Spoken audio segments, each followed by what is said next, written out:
Welcome back to my channel Math School. In today's video, let us solve question number 4 from exercise 11.2, chapter 11, Introduction to Trigonometry. In my previous videos, I've completed examples 1 to 8, exercise 11.1 and questions 1 to 3 from the same exercise 11.2. If you have not watched these videos, do find the link in the description box below or click the I button above. And also watch this video till the end and practice the problems which I'm teaching in this video so that I can make more such videos for you guys. So now quickly let us begin with the video. Question number 4 from exercise 11.2, chapter 11, Introduction to Trigonometry says, state whether the following are true or false, justify your answer. Okay, so there are 5 parts of the question given. So here they have given us 5 statements and we have to state whether they are true or false. So let us check with the first statement. So here they have asked us in the first statement, sine A plus B is equal to sine A plus sine B. So here we have to find out whether sine A plus B is equal to sine A plus sine B or not. So let us take the example to find out that. So let us take angle A equal to 30 degree and B equal to 60 degree. Okay, so let us check the left hand side part first. That is sine A plus B is equal to how much? That will be sine 30 plus 60, that is equal to sine 90 degree. So from the table, what is sine 90? Sine 90 is equal to 1. Okay, now let us check the right hand side part, that is sine A plus sine B. Is it equal to left hand side or not? Sine A plus sine B. Okay, so this will be sine A value is 30 plus sine B is 60. Okay, so what is sine 30? Sine 30 is 1 by 2 plus sine 60 is root 3 by 2. Okay, so since the denominators are same, we can add the numerator. So that will be 1 plus root 3 divided by 2. So which is not equal to 1, right? So our first statement is false. Okay.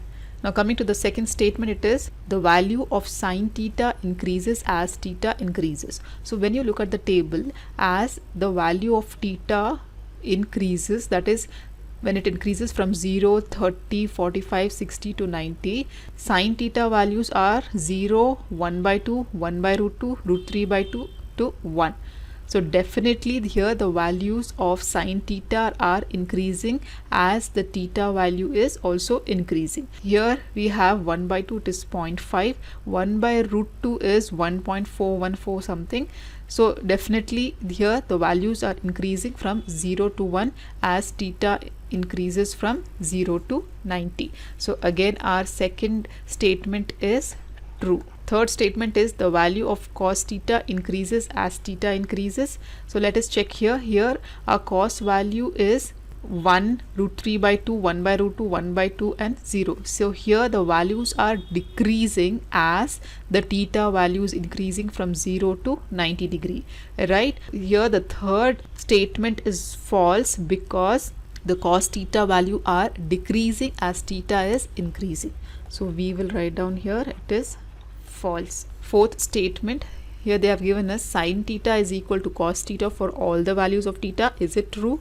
No, it is false because sine theta values are not equal to cos theta values for all the angles, right? So again our fourth statement is false. Now coming to our fifth statement, cot A is not defined for A equal to 0. Here for A equal to 0, what is cot A? It is not defined, right? So it is correct. So our statement 5 is true. So basically this table is very much important to solve any kind of trigonometric problem. So it is very much required for you guys to memorize this table, or you should know the trick how to write down this table to solve such kind of problems. So this is how we solve this question number 4. If you have any further doubts, you can comment me below in the comment section. In my next video, let us learn section 11.4 from chapter 11, Introduction to Trigonometry. So till then, do like my videos, subscribe to my channel, and don't forget to hit the bell button below to get the latest updates of my videos, as I'll be completing the whole syllabus for class 10th SLC and CERT Math. And also do watch the related videos of chapter 11, Introduction to Trigonometry, shown on the screen. Thank you.